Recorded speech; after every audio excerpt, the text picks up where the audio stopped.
Salutations, and welcome to another episode of Foxx Plays, Kerbal Space Program, the 365-day challenge.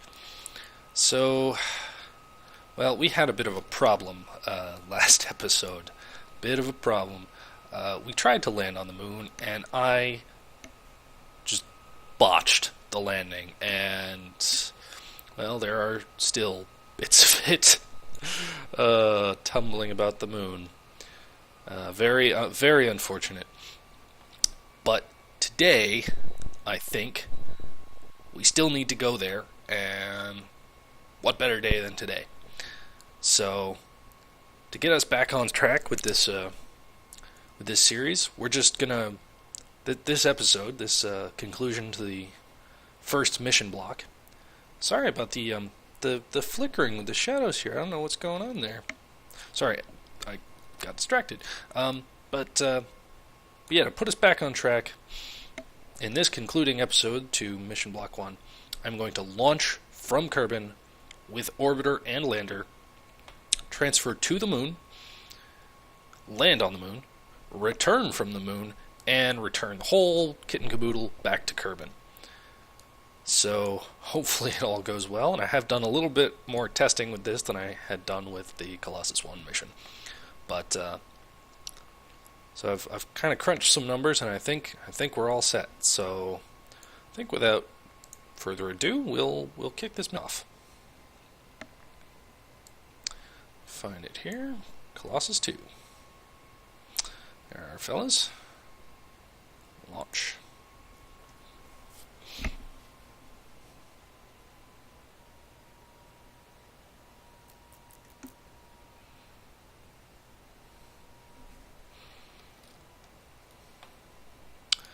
Sorry for the longish load time.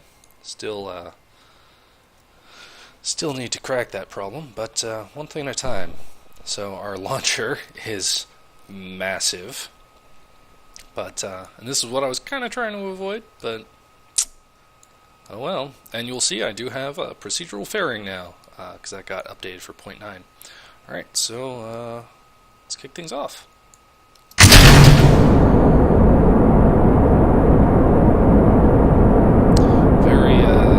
Very slow ascent with this because our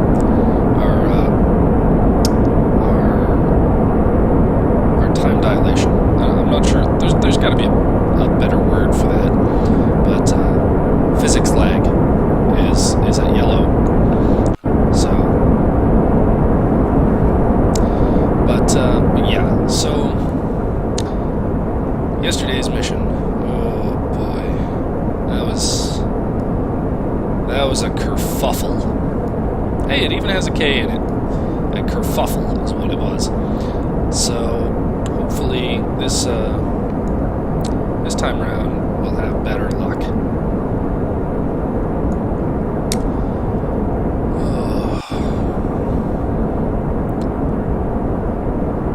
But yes, I had I realized that my initial lander design was kind of too primitive, and so I went with a single stage lander this time.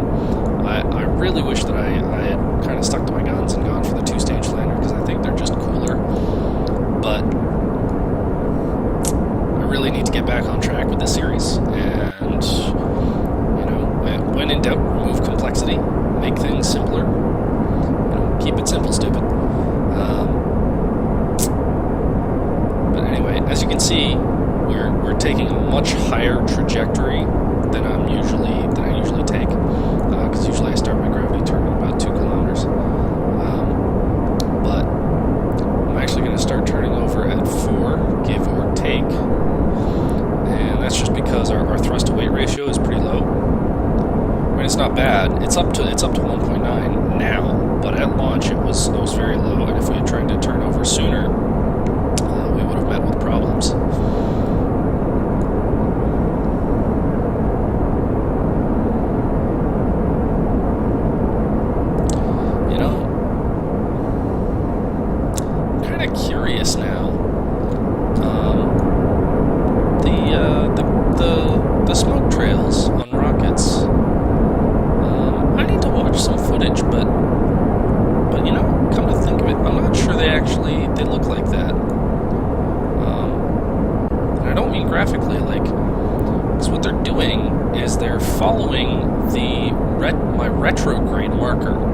is essentially what they're doing, because I can spin, and it will, within reason, stick to kind of the retrograde marker, and you wind up with these weird situations where the smoke trail's at a crazy angle.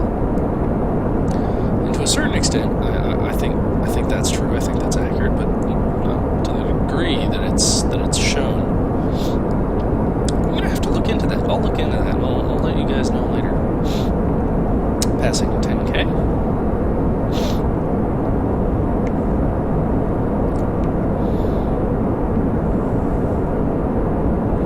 And we are right in the pipe. Our speed is good, our altitude is good, our trajectory is good. Beautiful launch right into sunrise. Well, you know, like 2 o'clock, whatever.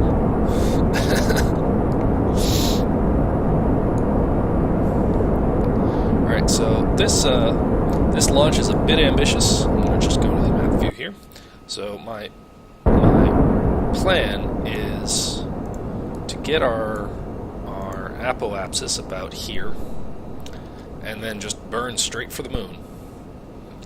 So I should probably level out then a little bit.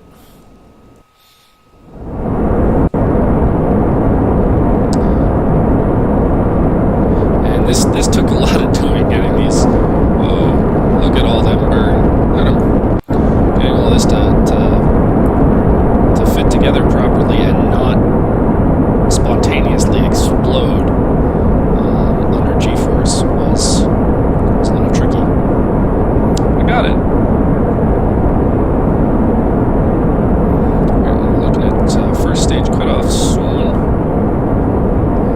Not immediately, but soon. Really do like these engine clusters. I think they are one of the prettiest parts that you can even add to the game right now. I love them.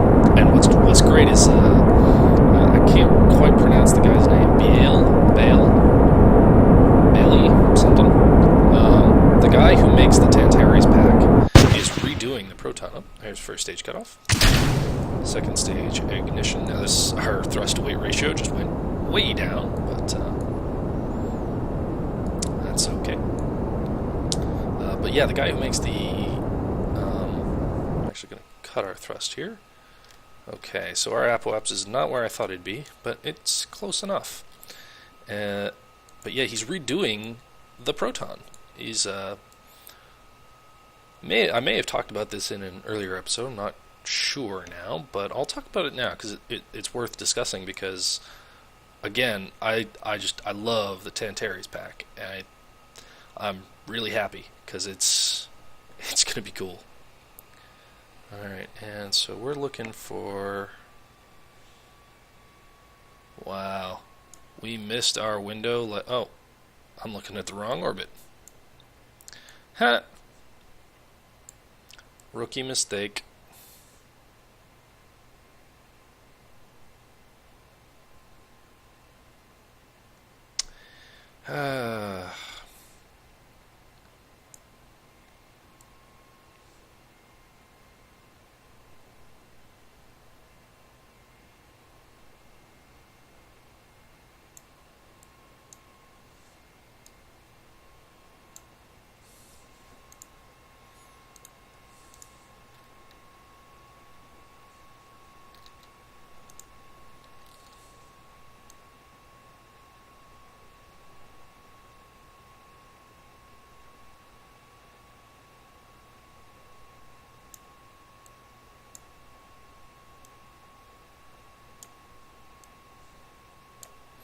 Alright, we made it work.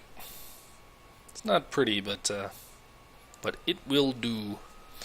Alright, and but yeah, so the proton. He's redoing the proton because as it is right now, it's kind of the first stage is very thin.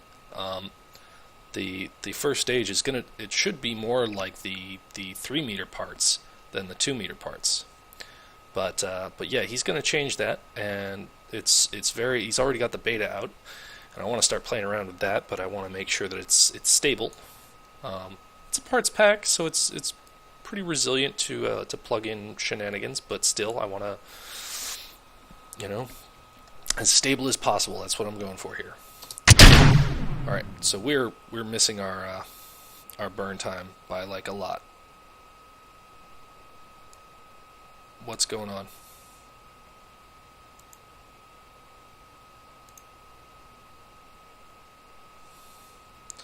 Sorry, I thought I had lost control there for a minute. All right, so we've missed our window, but I'm hopefully going to be able to correct. Now we should have enough delta V in this stage for our transfer. Yep, we should have about 300 to spare. That's assuming we don't have to burn too hard to course correct from missing our window.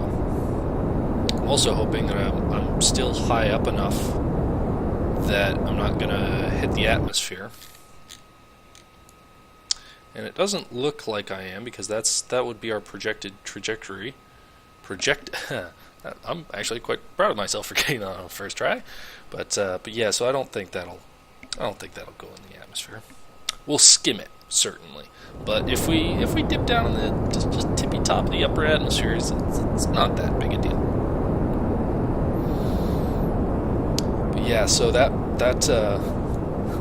this rocket is unsubtle in the extreme, because this is our second stage.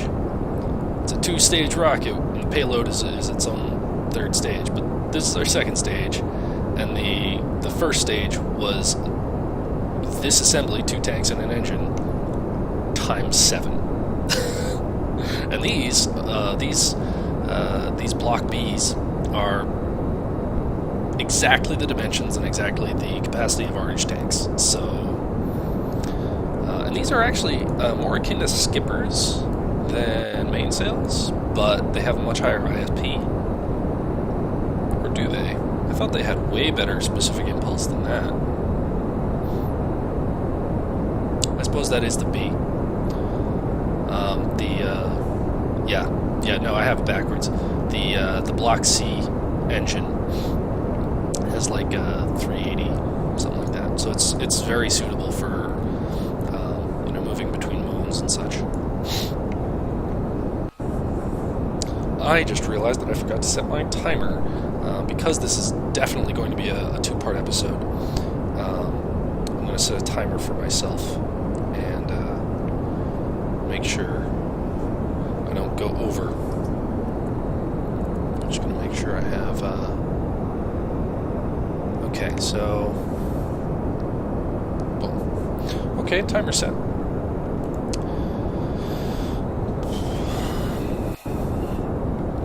And we are now orbital. And we're still losing altitude, but that shouldn't be going on for too much longer.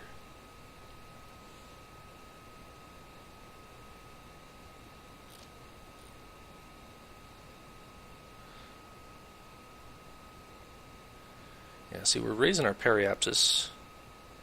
Once it hits 60K, we're more or less safe, because technically there's still atmosphere at 60K all the way up to 70K, but it's so thin as to be negligible. So once this hits 60K, we know we're in a good way. And there it is. So yeah, we might have to burn. Well, actually, I think we're actually on track. So about 150 more delta V, and moonward bound we are.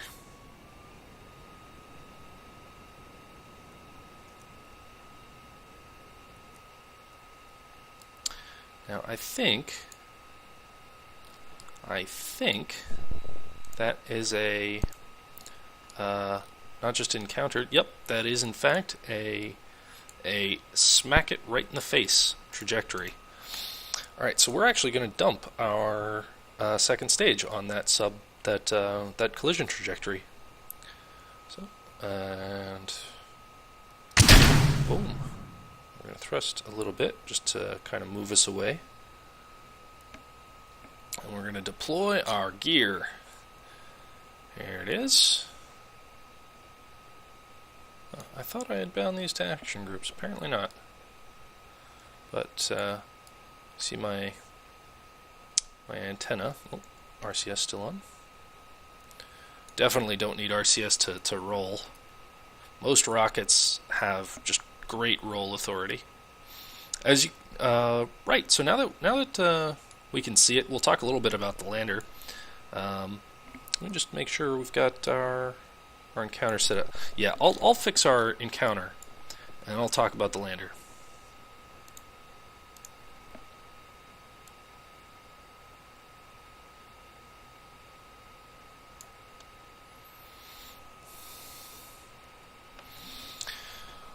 Alright, so that's 100 Delta V, no problem. This stage that we've got here does use the Block C ALV booster. And we're going to have to fight the SAS a little bit on this. But not too much. Alright, now that I've got that encounter set up, or the maneuver, sorry, set up, I'm just going to time accelerate a little bit. Aiming for 6 seconds.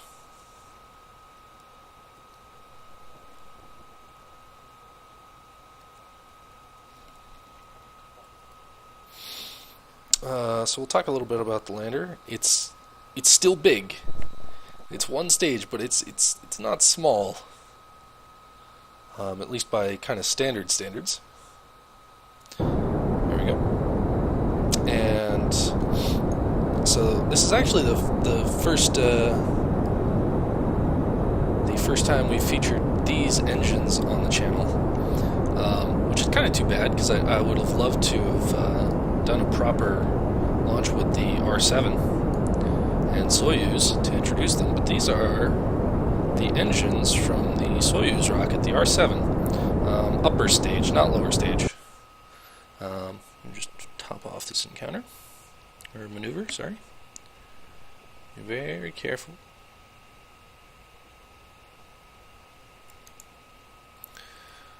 Alright, so let's just time accelerate. So we've got, I'm actually going to just turn this a little bit.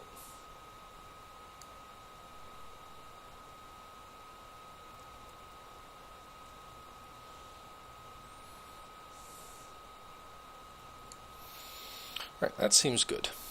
So we've got 2 lander cans placed radially around a girder segment with a docking port.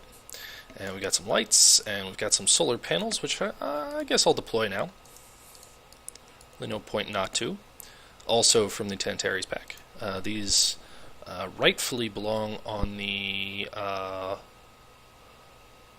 early Shenzhou spacecraft, and I'm probably bungling that pronunciation, but the Chinese equivalent of Soyuz.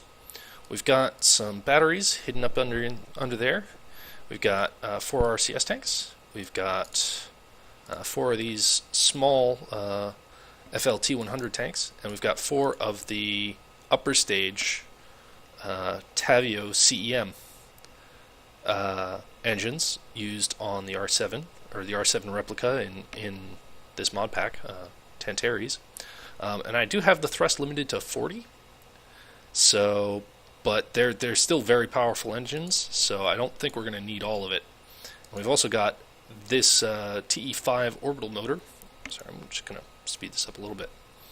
And that's from the Tantares pack's version of, what's it called now? It's the Japanese orbital vehicle. It's not the Fuji. That's just what Tantares calls it.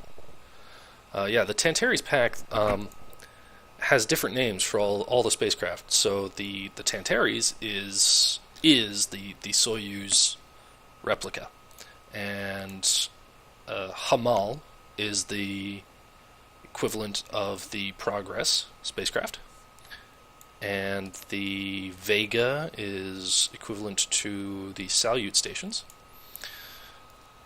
Alright, so that's a 380 Delta V burn to circularize at roughly 80 kilometers.